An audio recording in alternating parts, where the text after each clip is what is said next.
제가 한번 정리한 것인데 21세기를 딱 4개로 정리를 해놨습니다. 그래서 어떻게 정리를 하냐. 이게 한겨레 신문에 투고를 하는 것인데요. 투고를 하고 나니까 강연이 많이 요청이 오더라고요. 그래서 이 부분에 대해서 정리를 해놨습니다. 왜냐하면 21세기를 좀 둘러보면 20세기도 마찬가지고 노하우라는 말을 많이 들어보시죠. 노하우가 많이 있어야 된다. 요즘에 많이 한다는 게 크게 의미가 있는지 모르겠습니다. 원체 정보가 방대해서 빅데이터 시대에 도래했는데 이게 제가 많이 한다는 게 의미가 있을까 저는 그런 생각이 많이 들어요. 그렇지만 단지 지식을 생산하는 장소가 어디에 있다는 것만 알면 어느 정도 해결이 된 시대가 있었죠. 그래서 노웨이 시대가 얼마 전에 있었고 제가 본다가에는 그런데 이런 지식들이 과연 어디에 있다는 것만으로 중요한 지식의 상호 교류가 일어나지 않으면 결코 시너지 효과를 볼 수가 없습니다. 그러니까 상호 교통과 그것이 거래된다는 것이 좀 관련되고 서로 상호 소통이 이루어질 때 지식이 공유하고 공유된 지식이 시너지 효과를 내서 만들어냅니다. 그래서 교류의 양상에 대해서 우리가 많이 고민하는 시대가 있죠. 저는 이런 시대를 저희 21세기 시대라고 정리하고 싶은데 노플로이 시대가 있습니다. 그래서 여러분 웹사이트를 이렇게 네트워킹을 웹사이트끼리 네트워킹을 딱 펼쳐보면 허브가 있지 않습니까? 허브에서 방대한 데이터가 감사형으로 터지고 근데 참 놀라운 것은 실제적으로 현실의 시대와 다르게 네트워크상으로 이렇게 그 어떤 지식의 어떤 결정점을 보면은 주로 도심 한가운데 있지 않습니다. 그러니까 도심 외곽 지역에 백업 오피스라고 그러죠. 산업이나 기업들을 백업하는 그런 기능들이 주로 도시 외곽에 있기 때문에 거기서 방대한 양의 데이터가 방출되는 그런 현상들입니다. 그래서 그런 흐름에 대해서 우리가 좀 알 필요가 있는 이런 흐름이 앞으로 우리 사회를 조금 주도하는 그 흐름의 양상을 이해하는 사람이 이 두 가지를 정리하고 앞으로 시대의 흐름을 믿어서 그 가치 판단을 제대로 하는 시대가 도래된 것. 마지막으로는 이 노드의 시대입니다. 이 노드라는 것은 어떤 교착점이죠. 어떤 사건이 만나는 교차를 수일 수도 있고, 물리적인 환경이 만나는 교차로가 될 수도 있고, 때로는 상황이 조정이 될 수 있는 노드라는 개념이 있어요. 그래서 노드가 어디에 있는가, 지식이 방출되는 노드가 어디에 있는가에 대한 아는 것도 그게 노플로우라는 게 동시에 중요한 그런 양상입니다. 그래서 문화가 이걸 설명하려고 하는 것이 아니라 우리가 문화라는 이 포스트 모더니즘이 중요한 핵심되는 문화가 이런 4개의 카테고리 안에서 끊임없이 표현을 하고 있다고 볼 수가 있고 그래서 그 문화의 흐름을 잡는 사람이나 잡는 조직, 잡는 사회가 소위 말하는 선진국 서비스 산업, 예를 들자면 그런 것이면서 그 런던에 가면 소호라는 곳에 극장이 제가 알기로 37개가 있습니다. 거기서 연간 2조 8천억 정도의 부가가치를 생산합니다. 극장 37개. 지역 크기도 우리 캠퍼스보다 그렇게 크지도 않죠. 그것은 문화라는 산업을 가지고 그 장소에서 방대한 양이 집약된 곳에서 가치 창출을 하는 그런 시대였어요. 그래서 그런 또 문화 현상이나 포스트 모던 도시라든가 사회가 제대로 성장하는 것도 물리적 그 지역에 이런 현상들을 잘 할당하느냐 그런 것이 또 실제로 이해되어야 되는 것입니다. 그래서 소위 말하는 이 노무현 정권 시대 때 혁신 도시, 지방의 중요한 기관들과 산포를 시키면서 지방을 혁신시킨다는 그런 게 사실은 면밀하게 고찰을 해보면 이런 맥락에서 이해할 수가 있습니다. 그래서 포스트 모더니즘 시대를 또 한번 다르게 한번 제 개인적인 양상을 만들어보는 것이고 자, 그러면 방금 말씀드린 이 4가지 영역들에 대한 이제 시대적인 흐름을 이해하는 것이 왜 필요하냐 이것은 아랍제국제 무한 경쟁 시대에 살고 있는 도시가 혁신을 하지 않으면 살 수가 없는 것이죠. 그래서 혁신의 어떤 바탕이 될 수 있는 알고리즘이 될 수가 있다. 그래서 이제 학문적으로 월드시티라는 말이 많이 들어보셨을 텐데 월드시티가 뭐냐면 말 그대로 세계도시인데 알파, 뉴욕, 런던, 도쿄, 프랑크푸르트 세계의 경제 행위를 경제 문화, 금융, 법률, 원래 인디케이터하고 지금까지 4개로 되어 있습니다. 문화도 포함되어 있고 거기서 의사결정이 이루어지면 중국의 공장이 문을 닫을 수가 있습니다. 중국의 공장이 문을 닫으면 거기서 수십만 명의 사람들이 일자리를 잃을 수 있는 그런 커맨드 센터를 보통 월드시티라고 그러는데 우리나라는 이제 월드시티 서울이 예를 들어서 알파, 베타, 감마 시티가 있습니다. 베타, 세계 7위 정도, 프랑크푸르트 이상이 비슷한 그런 얘기 왜 하냐면은 보통 문화가 왕성하게 이렇게 꽃을 피우는 곳에는 도시가 핵심 지역이고요. 그 도시가 문화의 꽃을 피우는 곳에 이렇게 혁신이 많이 일어나 있습니다. 어떤 혁신이 하면은 이런 보이지 않는 문화 혁신들이 많이 일어나 있고 그 문화를 수용하는 네 가지 패턴도 다른 도시와 차이를 보여주는 양상이죠. 그래서 문화 도시가 이렇게 이런 백그라운드 속에서 도시 혁신을 통해서 이루어진다. 그렇게 좀 정리를 하고 싶습니다. 그래서 세계적으로 유명한 도시에는 세계적으로 유명한 문화가 있습니다. 뭐 런던도 그렇고 뉴욕, 도쿄, 파리, 예외는 아니죠. 거기도 여기가 인지도를 가지고 있는 곳은 그런 문화적인 정체성이 큰 역할을 하고 있다고 볼 수 있습니다.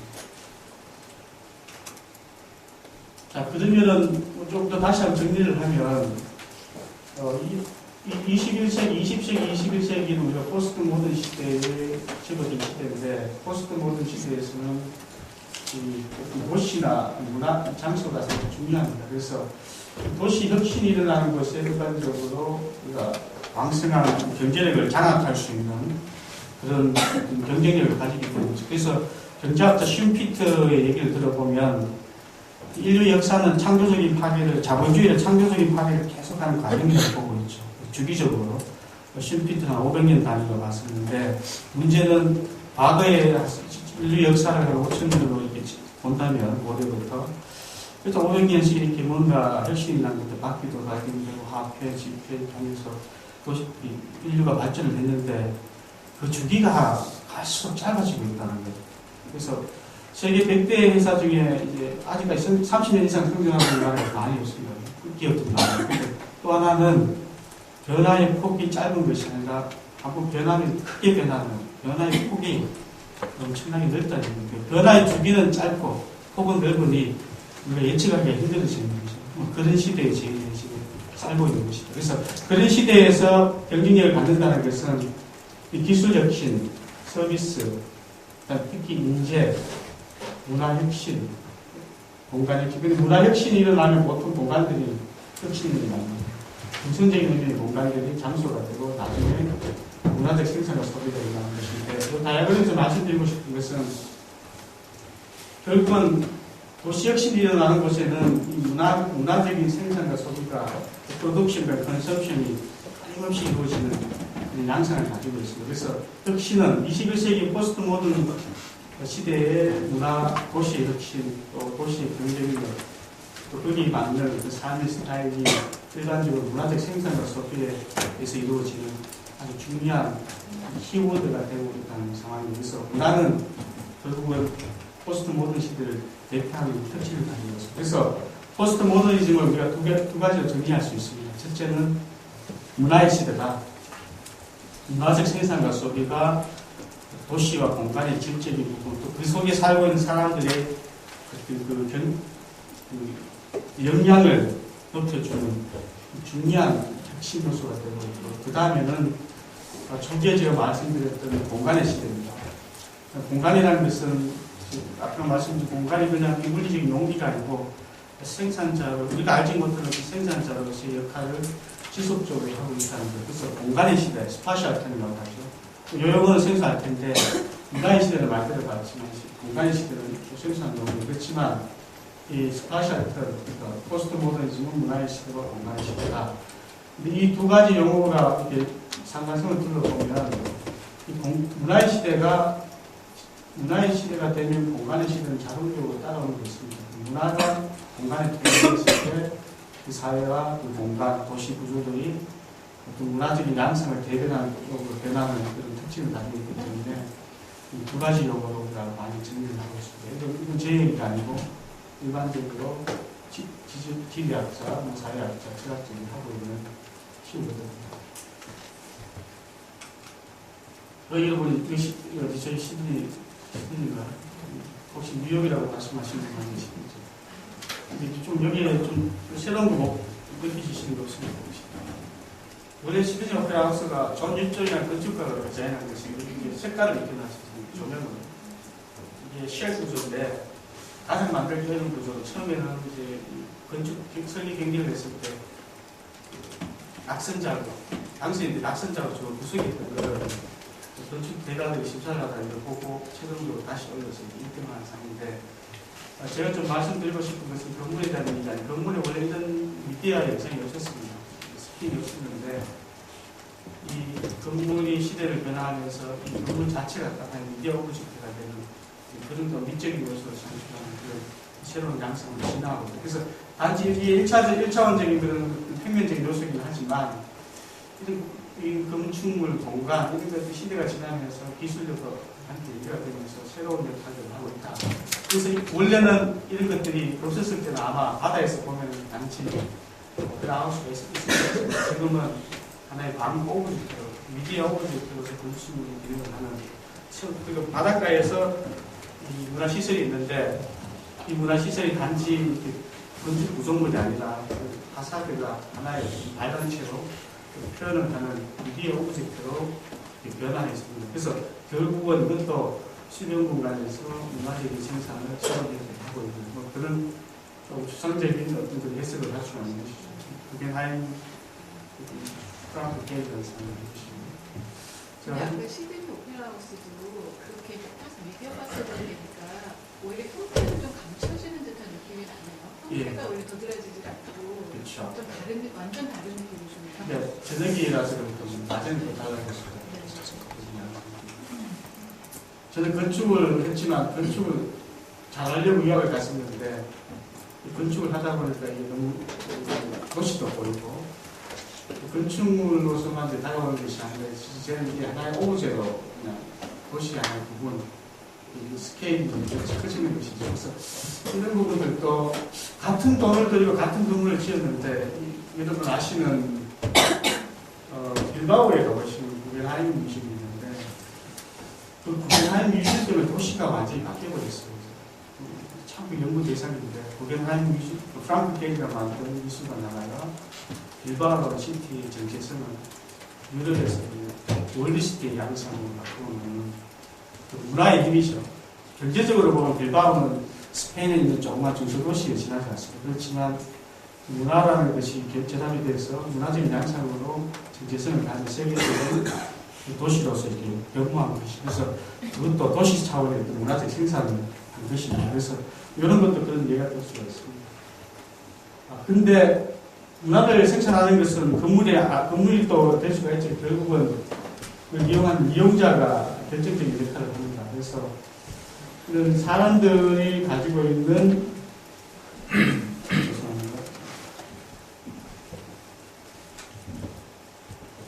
문화 공간을 평면한 이 사람들의 퀄리티도 결국은 상당히 중요한 역할을 한다. 여러분 혹시 보헤미안 인디케이터라고 들어보셨습니까? 보헤미안 인디케이터. 뭐냐면 세계적으로 유명한 도시에는 개방성과 창의성을 측정하는 기준이 있는데 그게 보헤미안 인디케이터가 있습니다. 그게 뭐냐면은 그 지역에 게이와 레즈비안이 얼마나 있느냐. 혹시 여기 생각하고 제가 또 실수하는 거 아니죠? 엄청 잘하더라고요. 게이 레즈비안. 인천공항에 오니까 여성들 손잡고 있던데 쟤네는 다 레즈비안으로 보이더라고요. 그래서 우리나라 사회가 이제 이렇게 외국에서 보면 공항에 이렇게 손을 잡고 있습니다. 그래서 외국 사람들이 다 그렇게 알고 있어요, 사실. 그래서 참고로 인천공항 특히 그 세계에서 운동량이 제일 많고 이동량이 제일 많은데 친하다고 여성분들 손잡고 제가 좀 다니면서 발작 뺏기고 100% 레즈비안이 저도 깜짝 놀랐습니다. 제가 놀란 거는 군인 2명이 순찰을 가면 손을 잡고 가더라고요. 이거는 진짜 참 놀라우면 저도 어색했었는데 100% 그건 게이입니다. 게이 중에 군인 게이는 법적으로 허락이 되어 있지 않는데 그래서 그런 부분들. 그래서 보헤미안 인디게이트라는 것이 그런 지표입니다. 그런데 어떻게 보면 우리가 성적으로 연결시켜서 도시의 개방성과 창의성을 말한다는 것은 여벌 성찰이지만 그만큼 그것을 수용할 수 있는 사회 구조가 되게 중요하다. 그래서 그래서 지금 로마 바티칸이 동성 결혼을 허용하고 있지 않습니까? 그래서 그 논리는 게이 레즈비안이 도덕적으로 문제가 있다. 그러면 그 종교적인 그 사랑으로 인간을 모든 인간을 규정할 수 없는가? 절대 절미하는 그런 논란의 여지가 많이 있지만 이 사진가 좀 다시 원점으로 돌아오면 갑자기 게이 얘기가 나와주고 있습니다. 여기 게이가 많이 있을 거라는 생각이 들어요. 레즈비안도 많이 있고 어디 가지 사람도 많이 있고 근데 게이 레즈비안 절대 위험한 건 아니에요. 보면은 술 취한 드라이버보다는 덜 위험하다. 이런 얘기들 많이 합니다. 그래서 이 사람의 도시의 창의적인 걸 만드는 것은 사람의 활동과 역량이죠. 사람이 모이는 곳에 그 경제적인 행위가 이루어지고 거기에 결국 중상류층, 이때 평균층도 있겠지만 그 사람들이 쓰고 마시는 문화적인 생산과 소비가 그 사회를 많이 유도할 가능성이 많다. 절대 제가 뭐 돈 많은 사람들을 옹호하는 건 아니고 그렇지만 문화를 선도하는 것은 그런 계층의 사람들이 많이 활동을 하고 있기 때문에 그거 다 하이컬처가 될 수가 있죠. 그리고 일반적인 대중문화도 대중 나름대로 문화를 만들죠. 그래서 항상 대중문화는 어떤 그 하이컬처 영향에서 약간 영향을 따라가는 경향이 있습니다. 그런 경향도 많이 있고 그래서 다시 또 요약을 하면 이런 문화적 생산을 소비하는 공간에 사람들이 어떻게 행위를 하고 있느냐는 또 다른 것을 이제 또 다른 가치를 만들어요. 그래서 여러분 공간과 장소를 좀 구별하실 수 있습니까? 가장 기초적인 이유는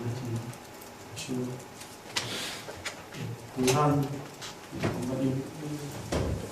여기 컵이 있는데 이거는 공간인데 여기다가 와인을 담으면 와인 글라스가 치면은 이제 비어있던 컵이 와인을 담으고 해서 와인잔이라는 정체성을 가지게 되는 것이고 보통 그런 상태를 장소라고 얘기합니다.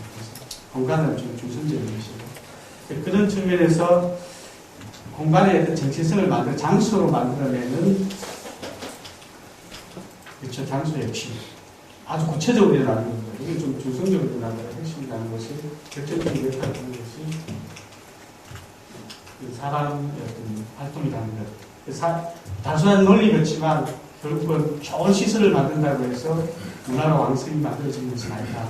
대한민국의 많은 문화시설들이 비어있는 지자체, 텅텅 비어있는 사람들이 문화에 대한 기본적인 접근을 많이 잘못하고 있기 때문에 그래서 최근 들어서 문화 지자체에서 하고 있는 접근 방법 중에 하나가 지역의 도서관, 커뮤니티 중심으로 만든 회사.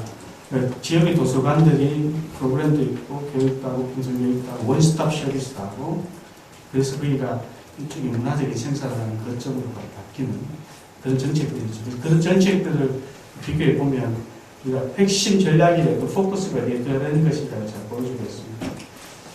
스페인에서 춤추는 것인데 단지 사람이 모여있다고 될 것인가? 그렇진 않다고 합니다. 제가 여기 와서 춤추는 거하고 김태희가 와서 춤추는 거하고 차이가 있겠죠. 그래서 큰 차이가 있을 거라는 생각이 듭니다. 그래서 그 문화적인 양상을 만들어내는 질적인 부분. 그래서 커피를 마셔도 자판기에서는 뭐 300원이면 되는데 카페베네에서는 5,000원 해야 되는 것은 거기에 대한 가치에 대한 어떤 기회비용을 희생을 하겠다는 거죠. 그래서 문화라는 것도 질적인 수준이 있습니다. 그런 부분들에 대해서 우리가 조금 들어가야 되겠습니다. 그래서 앞에서 말한 것은 문화와 공간에 대한 기본적인 이야기들을 좀 정리해봤고요. 그래서 이렇게 좀 이런 상황들을 어떻게 좀 설명을 할까 이렇게 제가 고민을 하다 보니까 마지막에 이제 생각이 떠올랐던 것이 두바이입니다. 제가 얼마 전에 갔다 온 두바이인데 공간이 두바이는 아시다시피 밀림이 아니지 않습니까? 사막이죠. 사막 빈 땅에 지난 한 50년, 3, 40년이죠. 사우디 왕자가 엄청난 자본을 투자를 해서 무슨 환경을 만들어냈어요. 그래서 그러니까 지금 세계적인 곳으로 변했습니다. 그래서 사막이라는 것은 물도 없고 아무것도 없는 공간인데 지금은 세계의 문화의 중심이 되었다. 사막에 제가 가보니까 49도, 50도.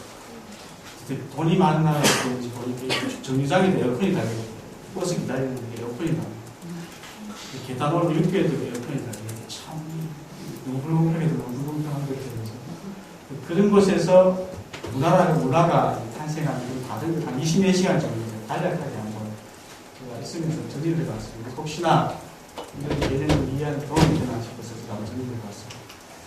그러니까 이 아시는 게 삼성이 지금 세계에서 제일 높은 타워지고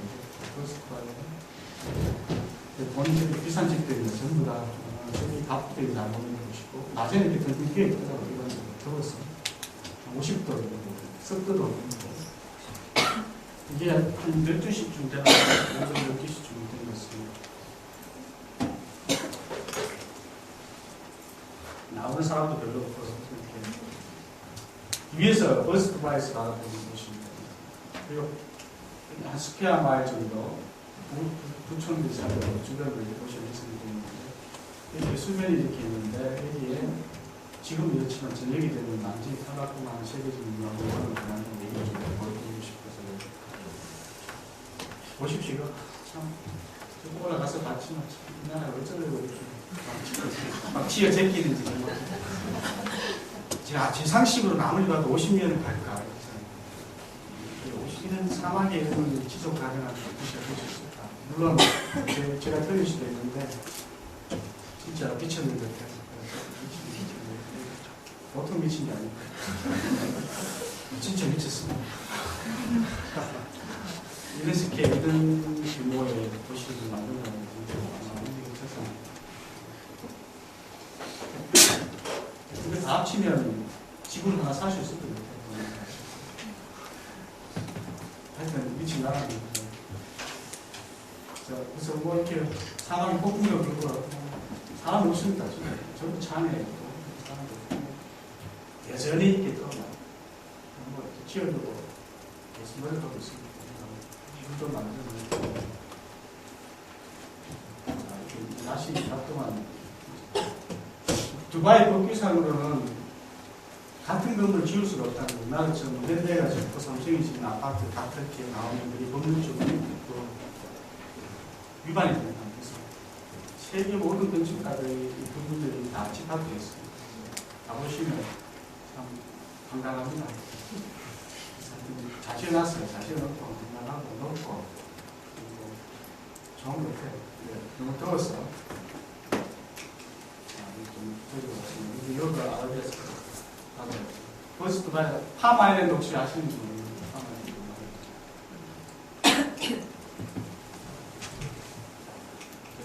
이제 여기 한 오후 한 6시쯤 해가 떨어지니까 기온이 적당해지고 있어서 한두 명씩 사람들이 이렇게 나오는. 이 나오는 이유는 여기 세계에서 제일 큰 물쇼가 있어요. 워터쇼. 라스베가스 때 워터쇼가 이걸 보러 나오기보다 이 먹고 마시고 문화적인 현상들이 이제 한 7시 반쯤 됐어요. 저는 요 앞에서 비싼 스테이크를 먹고 있었어요. 20만 했었거든요. 제대로는 안 먹었습니다. 다행히 제대로는 안 먹었어요.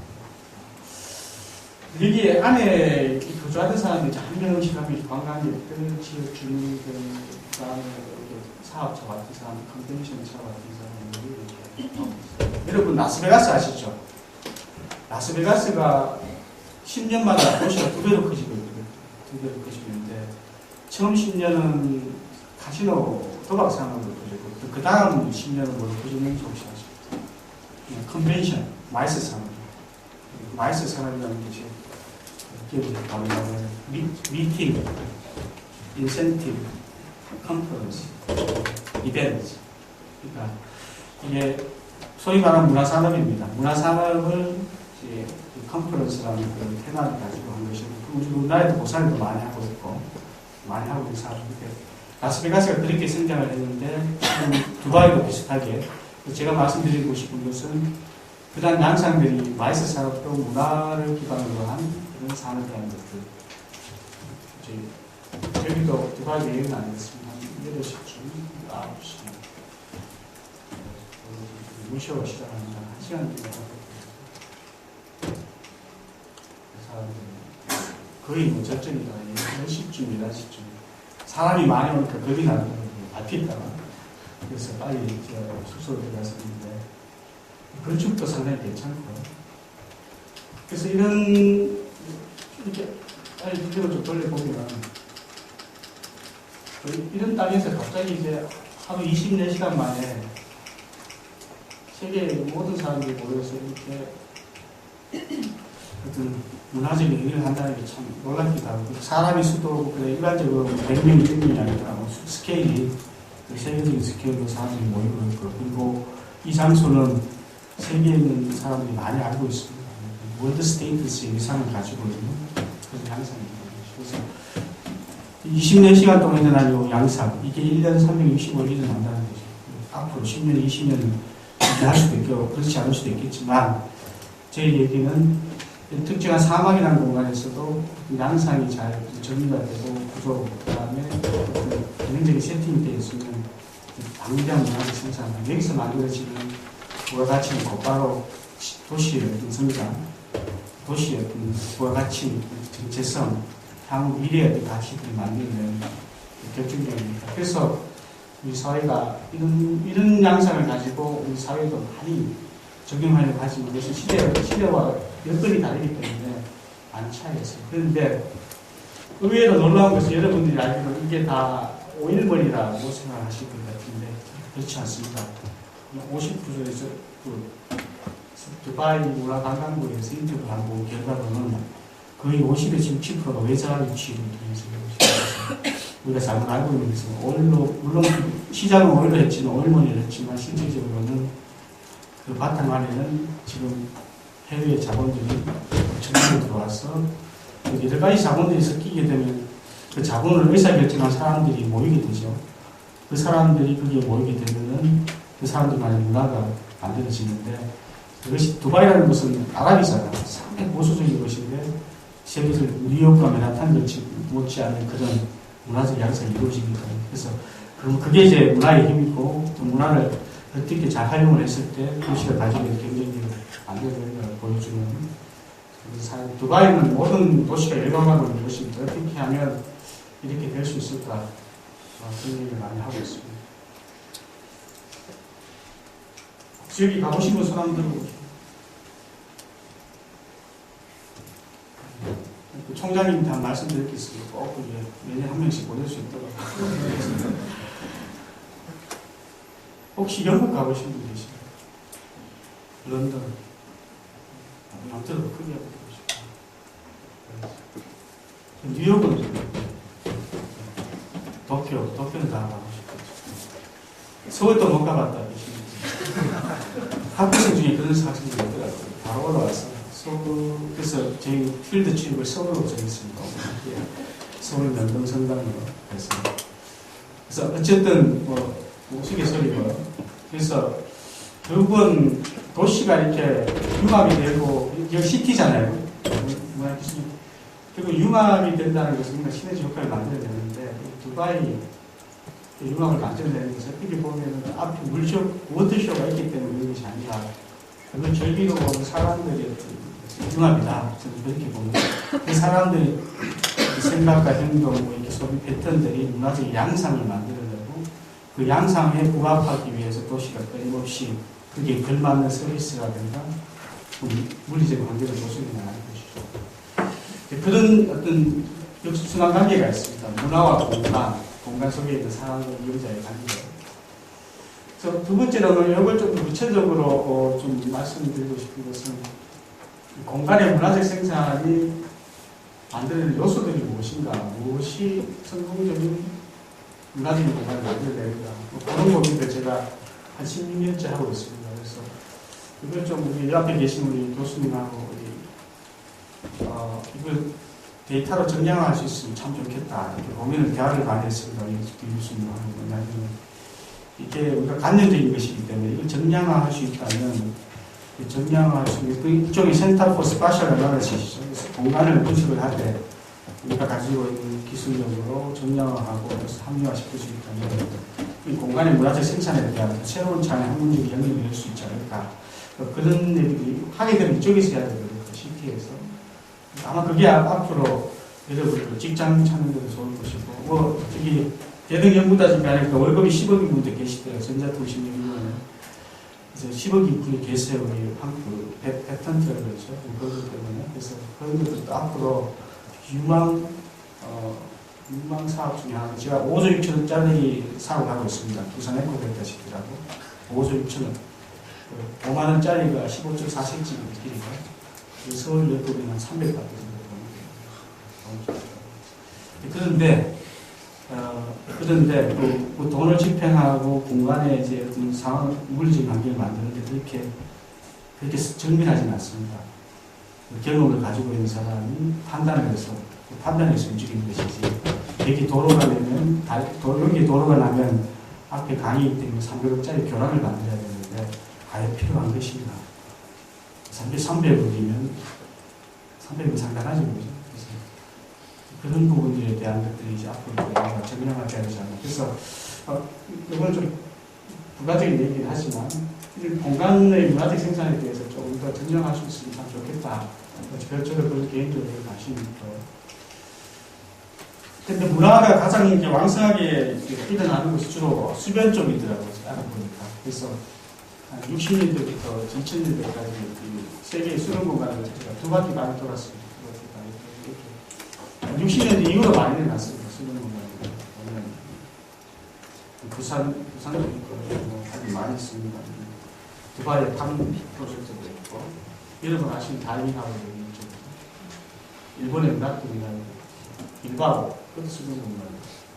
놀랍게도 문화가 물을 만났을 때 되게 반을 성공하는 그런 양상을 보여요. 왜냐하면 사람들이 물가에 있을 때 물 자체가 문화적 요소로 많이 느끼는 거예요. 그래서 그런 양상들이 문화에 있습니다. 물론 수변 공간에 일어나는 것은 아닌데 쉽게 많이 접하고 실질적인 데이터를 찾을 수 있는 곳이 수변 쪽에 많이 있다고 저는 보고 있습니다. 그래서 그 사례를 한번 무엇이 성공적인 문화 수변 공간을 만드는 것인가, 그 요소가 무엇이고 그 요소를 어떻게 시간적인 그 레벨, 단계적으로 적용해 나갈 프로세스, 요소와 프로세스를 한번 둘러보면 앞으로 우리가 21세기 문화, 포스트 모더니즘의 문화 공간이라는 것이 무엇인가에 대해서 좀 이해할 수 있지 않을까. 특히 여기 또 CT 문화미술대학원이니까 어떤 것도 상당히 연관이 되어 있을 것 같습니다.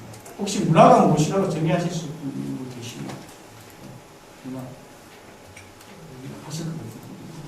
문화에 대해서 한번 생각해 보시면. 문화미술대학원이 문화가 무엇인가요?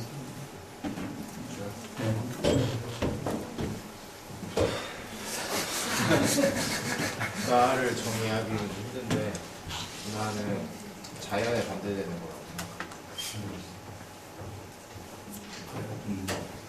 예, 알겠습니다. 한번 생각해 보십시오. 문화기술대학인데 아예 내가 문화가 뭔지를 모르고 문화기술대학원에 다닌다. 혹시 뭐 한번 다시 이렇게 말하실 수 있는 분? 제가 연구 소세지 하나 가져와 드리겠습니다.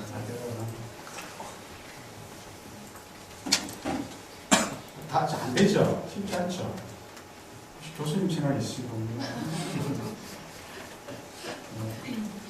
정말 그래서 어느 시인이 이런 얘기를 했답니다. 문화가 무엇이냐고 당신이 나에게 묻는다면 서랍에 있는 총을 꺼내서 내 머리를 사고 있다.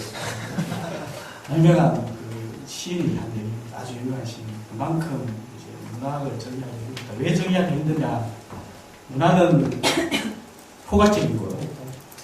경제, 사회, 문화적 환경, 사회생활을 다 포함해서 표현하고, 태생적으로 문화는 처음에 지리학에서 시작을 했지 않습니까?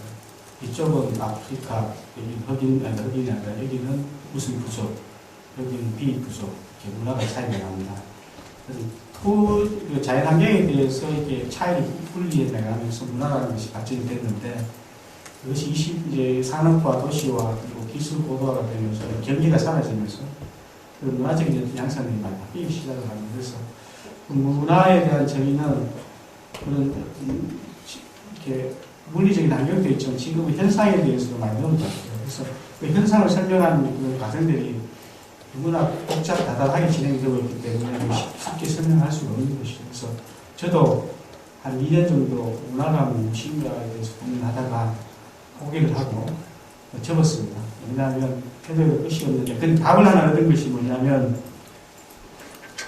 이거 피노미놀로지, 현상학적으로 온톨로지죠. 많은 사람들이 실수를 범하는 온톨로지, 존재론적인 접근.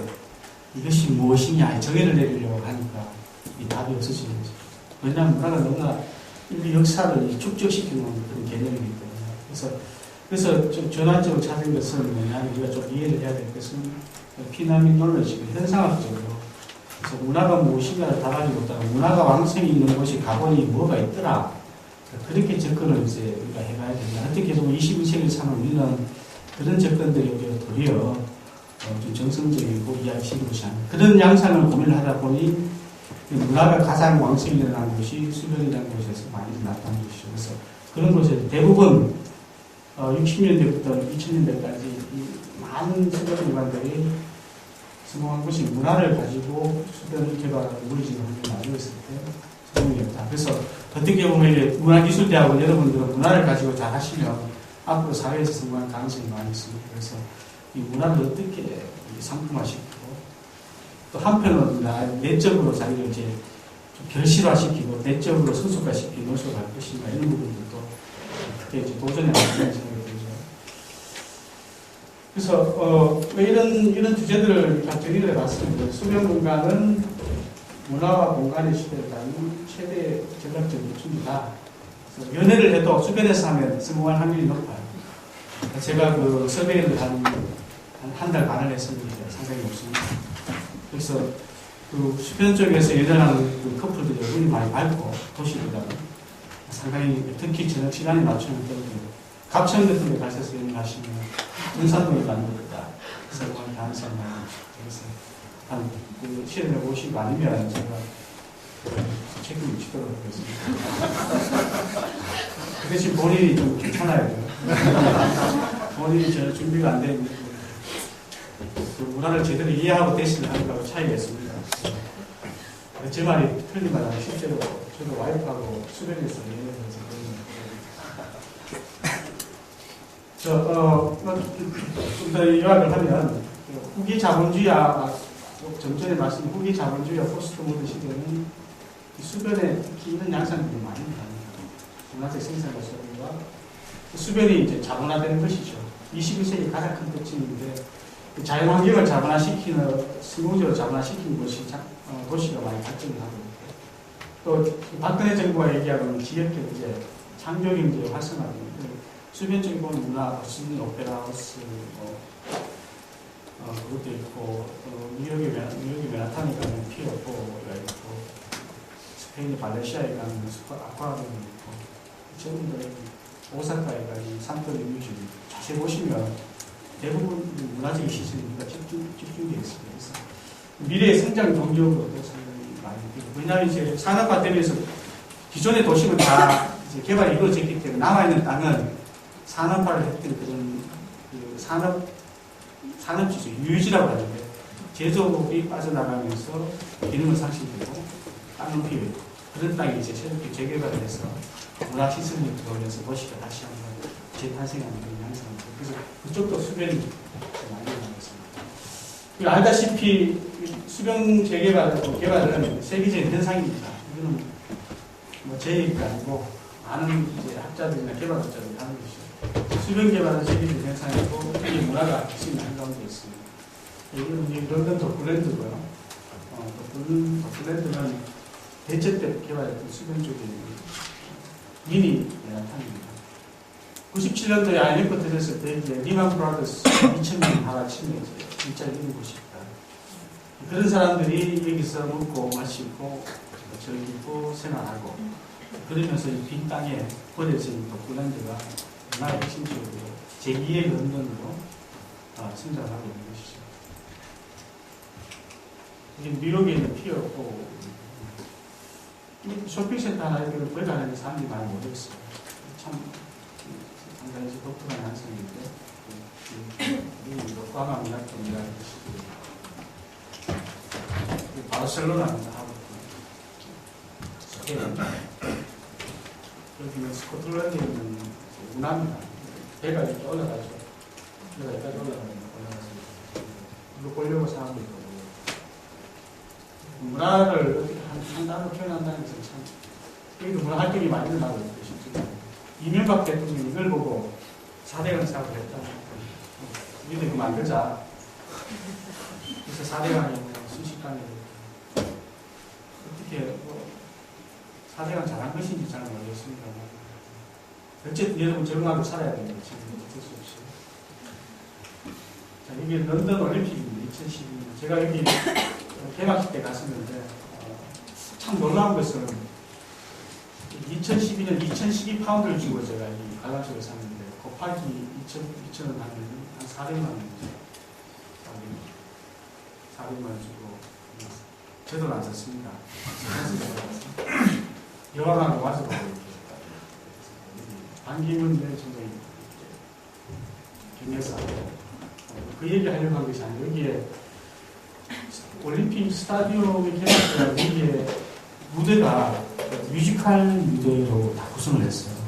한 편의 뮤지컬로 세계적인 반향을 얻었었죠. 엄청난 관심도 제가 직접 보니 그러니까 문화를 어찌 뮤지컬이 가능하기 때문에 문화를 스타디움에 전해보시고 올림픽 개막식을 진행해버리면 그러면서 상당히 이제 엄청난 반향을 일으키고 주목을 받았던 것이죠. 그래서 이런 부분들로 봐도 지금 선진국으로 간다 보통 한 4만 불 시대에 접어들면 저희가 2만 불 시대의 주거의 패턴이 바뀌고 3만 5천 불에 우리의 놀이 방식이 끝까지 바뀝니다. 4만 불이 되면 그것이 고차가 되면서 아주 이제 신도 깊은 문화에 대해서 침투하는. 그래서 눈을 보시면 희극, 실내극 이런 것들이 다 그냥 우리가 보기에는 하면 되지 것이 아니라 어떤 단계를 거쳐서 정착된 것이죠. 그래서 제가 보는 관점에서는 온도가 높아지면 빨가시다가 파래지다가 하얘지잖아요. 백색 예성이라고 백색 거성 우주에도 그렇고 하얀 상태죠. 뜨거워 보이진 않지만 이 단계를 다 거친 그런 상황. 그래서 우리나라에서 많이 실수하고 있는 게 이제 벤치마킹을 할 때 이 과정을 벤치마킹 해야 되는데 결과만 딱 보고 좋은 것만 가지고 와서 이렇게 우리 사회에 도시 개발했던 여러 가지 정책들이 적용을 하다 보니 여러 가지 부작용이 많이 있는 복지제도가 그렇게 해준 케이스고요. 그래서 이런 문화적인 양상이 되어 있습니다. 그림이 내는 주거 환경에도 문화적인 감각을 적용했고 2008년도에 유럽 문화 수도입니다. 유럽에는 구조기금이라는 게 있어서 구조기금에 이제 유럽의 많은 도시들이 이제 입찰을 하죠. 우리 도시가 최고다. 여기서 당선이 되면은 유럽에서 엄청난 자금을 줍니다. 도시를 만들 수 있는. 그때 영국에서 입찰한 6개 도시입니다. 보물섬에 대응이 된 도시 브리스톨, 카디프 웨일스, 비틀즈 아시죠? 비틀즈 한 번도 와서 공연을 하진 않았거든요. 아주 이렇게 모상식 하는 친구들. 자기 고향에 와서 이렇게 공연을 하면 안 했다. 뉴카슬 최초의 전기기관차가 만들어서 로코모티브. 뉴카슬, 석탄, 버밍엄, 자동차 도시, 그리고 이제 옥스포드, 캐나다. 모두 다 한결같이 엄청난 실제로 컨퍼런스에 같이 갔었는데, 그 컨퍼런스에 도시를 대표하는 사람이 나와서 다 자기 도시를 다 마케팅하는, 하나같이 하는 말이 문화를 얘기하는 거였습니다. 스케일, 도시 스케일도 있을 수 있지만, 도시의 작은 공간도 문화적인 양상을 가지고 해석을 하고, 그것을 가지고 마케팅, 도시 마케팅을 하는 그런 양상을 보여줍니다. 그래서 요약을 하자면, 이런 문화가 결국은 21세기의 도시공간을 변화시키고 사는 방식을 만들어가는데 중요합니다. 심지어는 이 문화라는 개념이 물리적인 환경까지 바꿔나간다. 이렇게 보시면 됩니다. 빌바오의 그 구겐하임이 이렇게 가이스트처럼 이런 건물이었다면 사람들이 뭐였겠습니까? 벽돌도 다르겠죠. 그래서 크라우드라는 개념을 형성하는 거죠. 그래서 문화는 심지어는 하드한 물리적인 환경까지도 억지로라도 변경을 시켜서 그것을 만들어내는 스판서 반응들, 느낌을 상품화시키는 그런 양상이죠. 그래서 자본주의는 좀 조심해야 될 것이 너무 상품화되어 있어서 그게 어떤 사회 전반적인 형평성이 어떤 차이가 있는지 검증을 많이 일고 있는 상황이죠. 그래서 시간이 짧지만 이렇게 빨리 한번 가보겠습니다. 볼티모어라는 항구가 있습니다. 볼티모어 항구는 세계적으로 유명한 곳입니다. 작은 곳인데 왜 유명하냐면 60, 70년대 이후로 지금까지 가장 문화적으로 성공한 도시고요. 두 번째로는 단일 면적당 세계에서 가장 많은 물건을 파는 소매상입니다. 단일 면적당. 그 다음에 80년대에는 디즈니랜드 같은 많은 사람이 찾아왔다. 좀 이해 가시는 디즈니랜드 같은 많은 사람들이 찾아온 문화공간, 도시들이 있었거든요. 그래서 그런 도시를 만들어내면 이제 도시가 경쟁력이 있는 것이죠.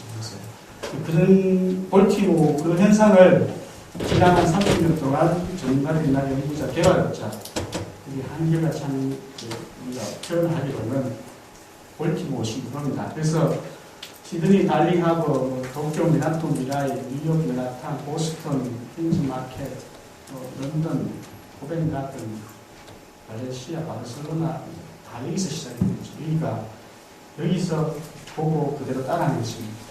여건과 상황만 달려있어요. 그래서 벌티모어 신드롬이 어떻게 일어나는지 거기에 핵심 요소가 무엇인지 한번 들어보도록 하겠습니다. 짧게 제가 앞에서 많이 설명했습니다. 이게 대한 전체적인 모습입니다. 크게 수도관 하나 있고 마리나 있고 주변에 도시 있고 저도 왜 이렇게 잘 되는지 잘 모르겠지만 여러 가지로 이제 연구를 좀 해봤습니다. 그리고 이게 과정을 지켜보니까 원래는 이게 조선업이 세타하면서 그냥 빈 땅이었습니다. 그래서 미국의 3대 흑인 폭동이 같은 곳은 당하죠. 데이비드 하베이가 쓴 공간의 생산의 책을 보면 세계 흑인 폭동이 일어나서 도시 존립이 위기에서 아주 심각한 상황이었죠. 그런 버릴 수 있는 도시의 상황이 있는데 사람들이 한두 명씩 이렇게 모여들기 시작했어요. 그래서 지역에 거리 공간을 얻어가고 나중에는 관광지, 나중에 문화수련으로서 국제적인 인지도를 가시는 그런 과정이 한 40년 걸렸어요. 30년 정도 걸렸습니다. 그래서 아까 말씀드렸듯이 한 980만 원 정도 디즈니랜드가 더 많은 돈이 그런 양상이 있습니다. 이런 모습이었죠. 또 우리가 도시를 볼 것이 아니라 도시의 특정한 작은 공간도 같은 맥락에서 문화적인 현상을 일어납니다. 그래서 문화와 포스트 모던 시대의 문화가 공간을 어떻게 변화시킬 수 있는가. 그런데 그 변화시킨 요소, 엘리먼트가 뭐고 요소가 무엇이고 그 과정이 무엇인가. 요소와 과정을 파악한다는 것을 좀 의미가 있어 보입니다. 이렇게 도시를 이렇게 나누다가 도시 자체가 존립의 위기를 느낀 발티모어 시와 제임스 라우스라는 개발자가 있습니다. 세계 최초로 인도어 쇼핑몰을 기획한 사람입니다. 그래서 뭔가 새로운 조치를 취해야 되겠다 해서 재개발을 시작하고 있고요. 자, 이렇게 마스터 플랜을 또 만들었습니다. 마스터 플랜을 따라서 구초를 해서 30년 동안 단계별로 만들어 겁니다. 이 전체적으로 이 문화적인 한 3, 40년 동안 여러 가지 지금 문화적인 수용 공간으로 문화적인 현상을 가장 잘 표현한 포스트 모던 공간도 많이 소개가 되고 있는데 제가 분석을 해보니까 6가지 정도 이거는 우리 등산에도 지금 해도 가능하다고 생각합니다. 실제는 물이라는 존재가 상당히 도시와 연결되어 있습니다. 그래서 물이 가까울수록 좀 문화적인 수용 공간도 가능합니다. 두 번째는 건축 환경. 물만 있다고 되는 것이 건축 환경이 어떤 기준을 가지고 있느냐. 다양한 기능의 건물들이 나왔습니다. 또 하나 발견한 것은 과거의 흔적을 잘 살린 건축 환경들이 문화적인 양상을 많이 나타냅니다. 그 다음에 이용자입니다. 아까 초기에도 말씀드렸듯이 이용자. 누가 이용한 자. 전통적인 문화공간에 가보면 애들이 많이 있어요. 아이들이 오면 누가 따라오죠? 부모가 따라오고. 보통 이 컨벤션에 가면 가장 큰 문제가 비즈니스맨이 커피 한잔 마시고 가버리는 이미지는 애들이 오면 애들이 돈을 잘 씁니다. 돈을 벌진 않는데 돈을 잘 써요. 학생들도 그렇고 돈을 잘 쓰더라고요. 벌진 않는데 제 말이 틀린 말은 아니죠. 틀릴 수도 있고 그런데 애들이 오면 부모가 따라오고 부모가 따라오니까 할아버지들도 가끔씩 따라오고 제가 유민이 관찰합니다. 그래서 혹시나 문화적인 공간을 만드는데 이건 물리적인 한계도 중요하지만 이런 사람들 욕구를 프로슈머라는 얘기가 그래서 나오는 거잖아요.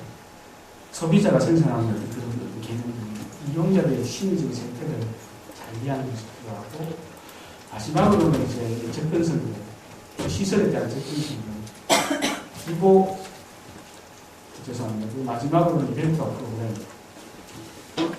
그러니까 이제 한 5천억짜리 문화 공연센터를 만드는 게 효과적일 수도 있지만 가끔씩은 유명한 그리고 엘튼 존이라는 이런 사람을 합천에 와서 공연을 하면 된다. 차이가 있겠죠. 그런데 꼭 건물, 우리가 이벤트를 보이지 않는 건물로 인식할 필요가 있습니다.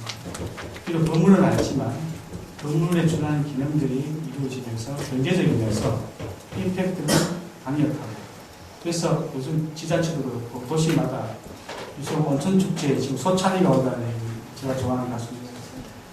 소찬이도 오고 그래서 이벤트가 그래서 중요한 것입니다. 그래서 도시를 활성화시키고 문화적인 공간을 만들어내는데 결정적이니까 그래서 6가지 요소들이 일반적으로 많이 났지만 이게 세분화된 요소들이 많이 있는데 오늘 다음 기회에 정리하도록 하겠습니다. 1번 첫째가 이런 모습들 연계되는 모습들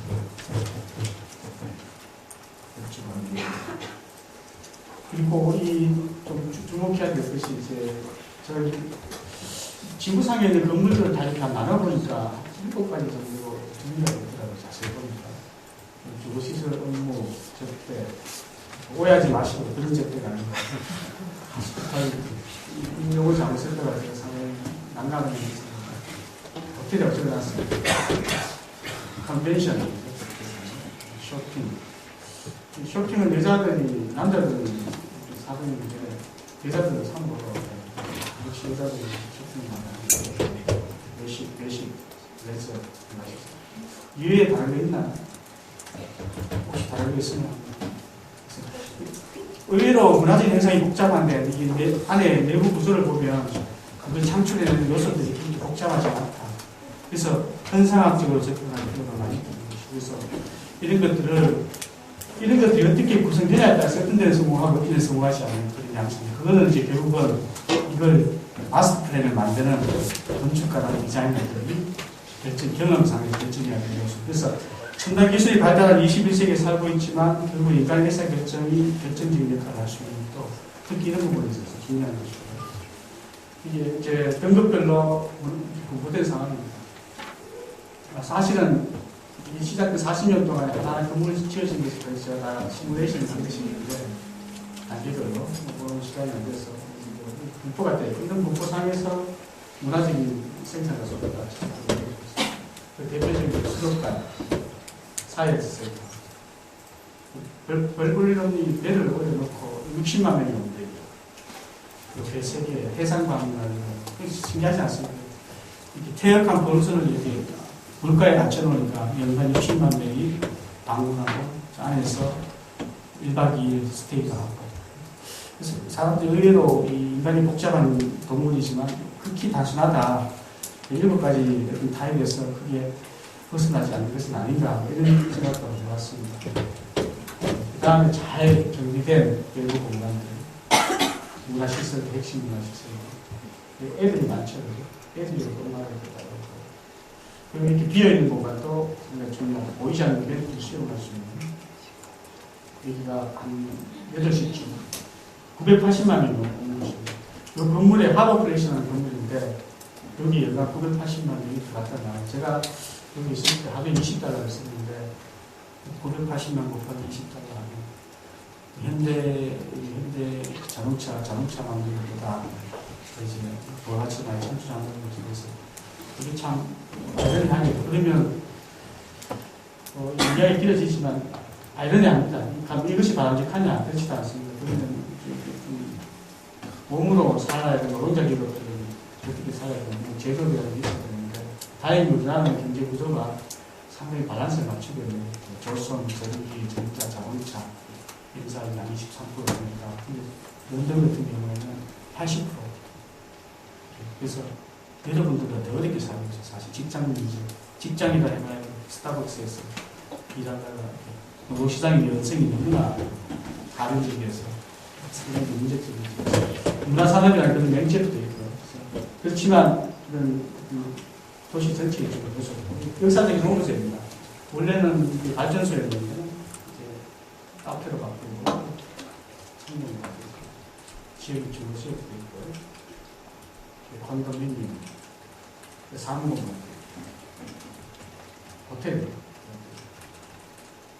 그리고 이런 기본적인 물리적 세팅 안에 역사적인 요소에 대해서 그 예전에 인명들이 살고 있는데 그대로 범선 축제가 매년 한 번씩 하고 올림픽이나 이걸 보러 이제 전 세계에서 많이 오는데 잠깐 일화를 말씀드리면은 뉴욕에서 범선 축제를 하고 한 5척이 이렇게 잠깐 벌티모어로 왔었는데 그걸 보러 이제 광역 차원에서 많은 사람들이 이제 오게 됐어요. 그걸 보고 시에서 이게 또 문화산업의 가능성이 있구나.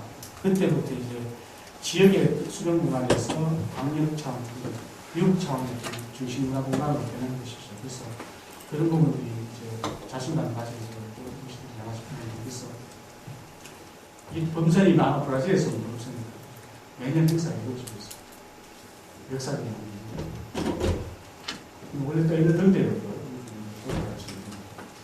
이용자, 시간적인 차원, 구성원 차원, 공간을 이용하는 차원 보면 이 성공적인 문화 공간에 보면 오전 오후가 없고 저녁이 없고 지속적이고 계절별로 큰 차이를 나타내지 않고 가족 중심으로 의외로 이렇게 많은 사람들이 다양한 10개의 사람들이 동시에 있다는 것이고 이렇게 큰 지표 중에 하나는 이제 국제적인 해외 관광객들도 많으니까 그래서 이런 많은 대상들의 이용자들이 이용할 수 있는 공간을 만들고 한다는 것은 강력한 기획력이 필요한 것이죠.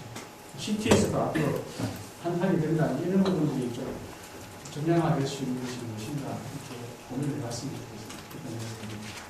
접근성을 말할 것도 없죠. 문화시설에 대한 접근성은 필요할 수 있는 것이고 낮에 잠깐 오후에 함께 사람들이 모이는 것이고 혹시 이런 곳이 대전에 있나요? 갑천이든 좀 있으면 좀 소개시켜 주세요. 대전에 있는 사람들 다 이제 갈 데가 없었어. 갈 데가 없어서 이 말을 하면 제가 오해는 하지 마시고 그런데 이게 정말 이 문화의 층이 너무 얇아갖고 제가 LP판을 세 군데 찾았고요. 그러니까 재즈 하는 가보니까 7080이고 거리가 뭐야. 그래서 이게 어떤 문화적인 레이어가 많이 약한 곳이다. 그래서 이런 부분들은 사람이 무슨 이유가 있을 거라는 생각이 들어요. 그래서 예전에도 야외에서 이렇게 볼 수 있는 곳이 있었어요. 이벤트 프로그램입니다. 방금 말씀드렸던 그 범선 축제를 뉴욕에서 하고 잠시 참가했을 때 빈 땅에 사람들이 모이는 양상이 20만 원, 3일 동안 20만 원. 모든 사람들이 오는 숫자입니다. 좀 이벤트. 마지막으로 이제 마지막 슬라이드 같은데요. 이 아침, 점심, 저녁에 이렇게 시간을 알아봤어요. 주중, 주말 이벤트 이렇게 10시, 아침 8시부터 저녁 10시까지 이렇게 만들어내는 파워가 무엇이냐 얘기를 좀 하려고 하는 거니 보시면 이렇게 되어 있습니다. 오후 한 3시부터 문화가 핵심이 있고요. 저는 이런 현상들이 벌티모어나 특정 지역에 특정하게 물이 연관되어 있어서 이 도시가 문화적인 생산과 소비가 이루어져서 말 그대로 소위 말하는 포스트 모던즘의 양상의 특징을 보여주는 문화가 중심이된 공간적 기업 이것이 이루어진 그런 사례라고 생각을 하고 있습니다. 그리고 마지막으로 이제 아까도 말씀드렸지만 사회적 책임이 같이 동반됩니다. 그래서 문화가 왕성해서 도시가 잘 살고 국가가 경쟁이 있고 도시가 경쟁이 있는 것도 중요하지만 문화를 누리고 향유하는 사람이 누구인가 그래서 좀 둘러보면은 우리가 이제 상당히 문화라는 것은 자본주의의 냄새가 강한 소비 성장이 가는 양상을 보여주는 거죠. 그래서 거기에 대한 어떤 새로운 카운터적 반작용적인 어떤 문화적 생산도 같이 이루어지는 세분적 공부를 하는 네, 감사합니다. 이상입니다.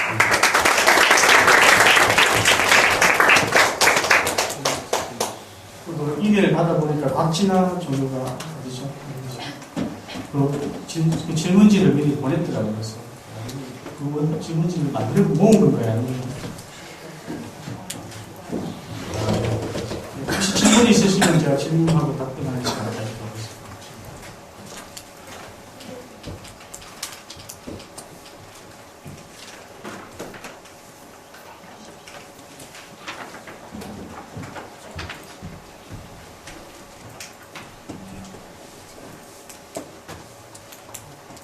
발표 잘 들었습니다. 저는 중앙신대학원 학사과정 전투원이라고 하는데요. 아까 전에 발표하신 내용에서 기술혁신 과정에서 결국 입시혁신 이쪽으로 지고 문화적 행상 소비가 이루어진다라고 얘기를 했는데 중앙기술대학원에서도 그런 문화적 대상을 위한 기술적인 혁신 방안에 대해서 연구를 하는데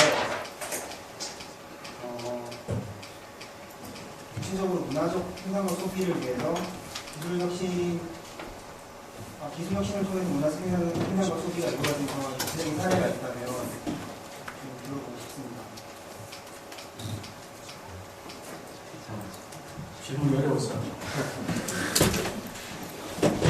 우리 아이폰 공장 혹시 보신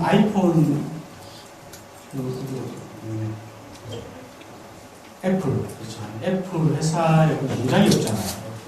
혹시 애플이 공장을 가지고 있거든요. 공장이 없더라고요. 전부 다 이렇게 조합해서 만들어서 디자인을 잘해서 그래서 되게 비싸기도 하고. 원래 애플이 스티브 잡스가 들어오기 망했다가 다시 이제 스티브 잡스가 다시 재건이 되면서 처음 애플이 런던에 들어왔을 때 컴퓨터 삼각뿔이었죠. 사고 싶었어요. 애플이 뭔지는 몰랐지만 전혀 호환성도 떨어지는 것이었는데 저는 기술혁신이라는 것은 좀 그런 것이 아닌가 싶어요. 그래서 기술혁신이 이루어지면 일반적으로 사람들이 이제 거기에 수능을 하게 되는데 과연 기술이 사람들을 수능하게 해서 새로운 것을 만들어내는 것인지 아니면 사람들의 욕구가 새로운 기술력을 창출하는 것인지에 대해서는 고민을 해봐야 되거든요. 그래서 수많은 기술이 생겨나니까 사라지잖아요. 그래서 사라지고 이런 시점인데 제가 오면서 진짜 놀란 것이 뭐냐면 제가 15년 전에 배터리 충전을 무슨 하면 어떨까? 이 고민을 엄청 했었거든요. 배터리 꼭 끼워야 되는 거니까 무선을 우리가 송신하듯이 이렇게 충전이 되면 참 좋겠다 이런 생각을 많이 했었는데 오늘 나보니까 이 차에 무선 전기 충전 연구센터가 차에 붙어 있더라고요. 코치 트럭에 센터가 있죠. 있더라고요. 그러니까 제가 하고자 하는 얘기는 질문을 정확하게 이해했는지 모르겠지만 상상력과 기술 혁신이 뭔가를 만들어내기도 하지만 반대로 제가 보기엔 반대 과정도 상당히 중요한 프로세스로 이루어지는 것이 아닌가. 어떤 사람이 인벤션을 하게 되면 그것이 기폭제가 되어서 주변의 기술 혁신을 하는 것도 같이 이제 고려가 돼야 되는 상황이지 않나. 저는 후자가 어떻게 보면 시간의 지평선에 있는 것이죠. 누군가가 지평선 안에서 먼저 발현해있는 사람이 기술을 선도하게 되는 것인데 거기에 무슨 혁신이 하나씩 빅뱅처럼 터지는 것이 아닌가. 저는 개인적으로 그렇게 보고 있어요. 이게 기술이 ABCD 가는 것이 아니라 그런 곳에서 무슨 기술이 이제 발생할지 다음 예측이 불가한 시대 그런 시대라고 봅니다.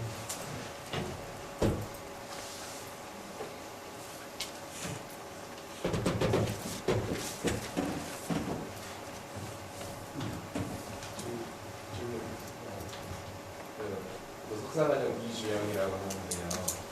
이건 개인적인 그냥 의견을 묻고 싶어서 질문을 드리는 건데, 계속 예를 들었던 빌바오 구겐하임 미술관 같은 경우에는 일정형 건축을 약간 주변과 어우러지지 약간 않는 그런 느낌이잖아요. 그러면은 선생님께서 생각하시기에는 이제 우리나라에서 가장 요즘 문제되는 게 뭐 서울시청사나 뭐 DDP나 이런 게 주변과 안 어우러진다라고 해서 문제가 많이 되는데 이 부분에 대해서 랜드마크라면은 어우러지는 게 뭐 아니어도 된다 뭐 이런 생각이 맞는지 아니면 뭐 주변과 어우러짐을 중요시해야 되는지 그냥 선생님의 의견이 궁금해서 그 부분에 대해서 질문드리고 싶습니다. 그 미학의 기본은 부분과 전체의 조합인데 부분이 잘 되면 전체가 1+1이 아니라 1+3이 되는 좀 약간 고전적인 접근 방법인데 포스트 모더니즘이라는 것이 그 양상을 깨는 게 포스트 모더니즘이라고 했어요. 왜냐하면 우리가 소위 말해 계몽주의, 인간의 이성이 메타내러티브라고 해서 계몽주의가 혹시 송비우 씨라고 아시는지 모르겠지만 프랑크푸르트 학파의 유진 하바마스라는 사람이 있습니다. 그 사람이 얘기하면 인간의 이성이 아주 합리적이고 뭔가 사회를 진보시킬 줄 알았는데 유럽 시대를 보고 1, 2차 세계대전 수많은 전쟁들이 도리어 인간의 진보를 이렇게 막아놓고 후퇴시키는 그런 2차 대전을 보죠. 그래서 과연 이것이 무엇인가 이런 고민을 많이 했는 거예요. 그래서 그 사람이 한 말이 이제 이성이 도리어 인간의 발전이나 소통, 인간의 총체적인 토탈 디벨롭먼트, 영어로는 토탈 디벨롭먼트, 휴먼 디벨롭먼트, 인간 개발, 인간이 신앙 성장을 하고 뭔가 새로운 어떤 생명체로 이렇게 지성체로 성장을 해야 되는데 그렇지 못하는 거죠.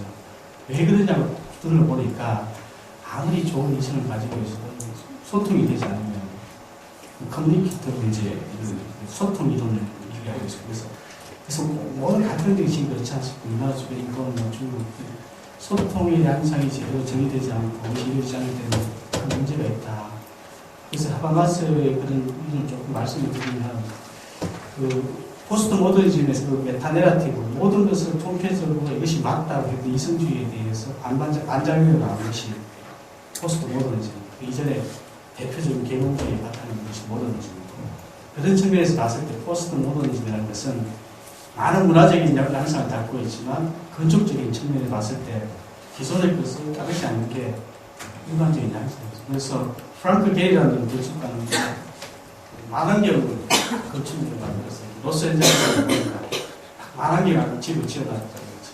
그래서 많은 것인지 또 그 라스베가스에 가보면 되게 펑키한 건물들이 있지 않습니까? 건물이 너무 경망스럽고 자세히 보면 이게 여성의 몸을 담은 듯한 모습도 보이고 이게 이제 그게 유명한 건축가들이 디자인하는 것이 왜냐 우리가 너무 건축이 엘리트적인 지상주의를 가지고 있어서 건축가는 엘리트 계층입니다. 돈을 가진 자본가들의 힘을 빌어서 건물을 짓기 때문에 그런 사람들이 짓는 건물이 과연 일반적인 우리 평민들 보통 사람들이 사는 공간을 구해낼 수 있을까? 거기에 따른 회의가 시작이 되면서 건물에 대한 일반적인 그 관점을 다 파괴하는 것이죠. 그게 또 포스트 모더니즘의 특징. 그래서 서울시청은 잘 모르겠지만 구겐하임의 어떤 그런 건물의 양상들은 그런 깊은 맥락이 있다. 메타내러티브에 대한 강력한 부정, 총체성에 대한 강력한 부정, 다양성을 하고 근데 기존의 보편적 진리에 대한 저항, 기존의 형태에 대한 저항, 파괴, 디컨스트럭티즘, 해체주의라는 것이 그런 것입니다. 해체주의라는 것이 뭐 건물을 분해한다는 뜻이 아니라 기존에 가지고 있는 가치관들을 노출했을 때 거기에 걸맞는 우리 새로운 공간의 양상을 보는 것이죠. 우리가 포스트 모던 공간을 보는 것이 그렇게 보입니다. 그게 건축적으로 보고서 형태를 나타났고 큰 스케일 도시로 봤을 때 포스트 모던 도시 공간을 보는 것이 나타나고 대표적인 예가 로스앤젤레스 우리가 많이 사례를 보고 있죠. 그래서 개인적으로 보면 포스트 모더니즘 가지고 있는 특징을 봤을 때는 그런 아주 이질적인 요소는 건축이 하나 아니다. 그렇게 좀 접근하고 또 보편적으로 그렇게 많이 받아들이고 있죠. 포스트 모던 건축비의 가장 큰 특징 이상하다, 어색해 보이는 그런 기능을 파괴하고 관념을 중요시하고 그런 접근들이 일반적인 있어요. 그래서 어색할 필요 없습니다. 어떻게 보면 저는 조화롭게 보입니다. 옆에 이렇게 문맥을 중요시하는 거 중요한 문맥이 별로 안 좋은데 그걸 꼭 따라야 되는 것이 그렇잖아요. 그래서 별로 좋은 게 없는데 그걸 맞춰서 간다는 거죠. 이렇게 답변을 드리고 싶습니다.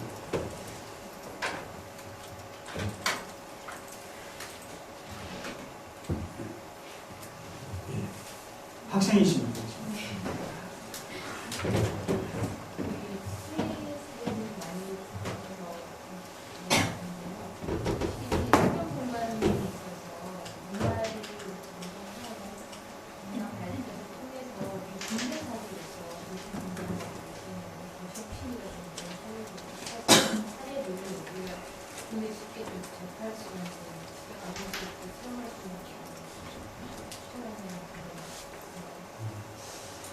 잘 모르겠습니다. CT가 제일 좋을 것 같아요. CT 와서 유용하게 된 것 같아요. 제가 교수님 프로필을 보고 깜짝 놀랐습니다. 교수님 심리학, 음악, 또 건축하시는 분 계시고, 운영 디자인 하시는 분 계시고, 그래서 문화적인 양상이 아까 말씀드렸지만 공간이 필요하지만 그 공간을 소비와 생산을 만들어낸 사람은 결국은 이제 다양한 계층의 사람들인데 대한민국에서는 저는 부산이 참 괜찮은 것 같아요. 그런데 그다음 서울은 뭐 말할 것도 없이 세계적인 도시라서 서울도 지금 저는 개인적으로는 수면적으로 본다면 부산이 해운대가 괜찮은 것 같아요. KTX 타고 부산역에 8월달 가면 볼거리가 많아요. 거기서 이제 전국에서 같이 오는 다양한 계층의 사람들이 해운대로 가는 것을 보는 그런 측면에서 뭐 거기에 영화의 성향도 있고 그래서 나라가 예를 들면 부산이 적당한 사회가